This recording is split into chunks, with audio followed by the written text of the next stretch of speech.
আসসালামু আলাইকুম। আজকে আমরা দেখব কিভাবে তেলে পিঠা বা আন্দাসা পিঠা বানানো হয়। আমাদের এলাকাতে এভাবে চালের গুঁড়া এবং গুড় দিয়ে আন্দাসা পিঠা বানানো হয়। আজকে দেখব কিভাবে আন্দাসা পিঠা বানাই। এভাবে আটা ও গুড় ভালোভাবে মিক্সার করে নিয়ে আটাকে ভালোভাবে গলাতে হবে।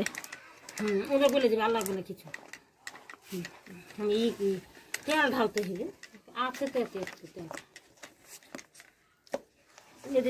তিল কোনগুলো ধোয়া হয়।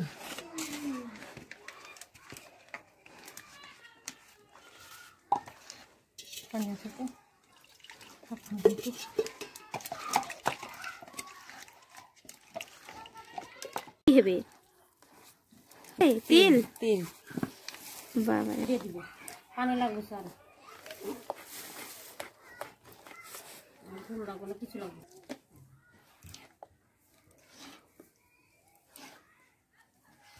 পানি দেবো,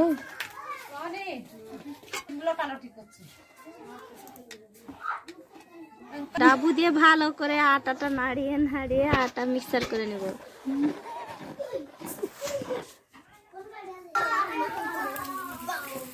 এবারে চুলাতে জাল ধরিয়ে তেলের হাঁড়িকে গরম করে নেওয়া হবে।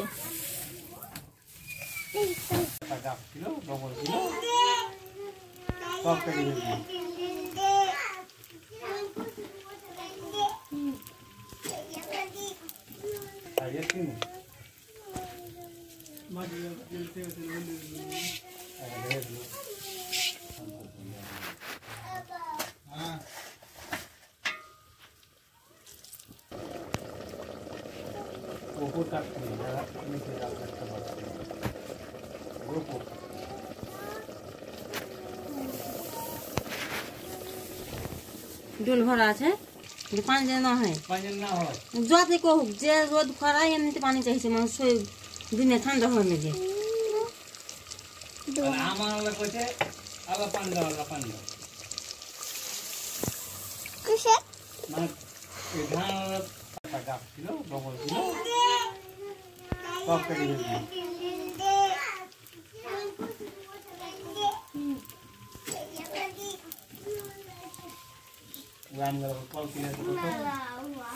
কিরে,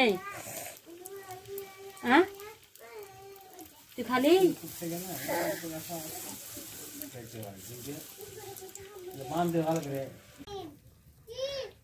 এভাবেই হয়ে যাবে গরম গরম গুড়ের তেলে পিঠা। ভিডিওটি ভালো লেগে থাকলে আপনিও অ্যাপ্লাই করে দেখতে পারেন।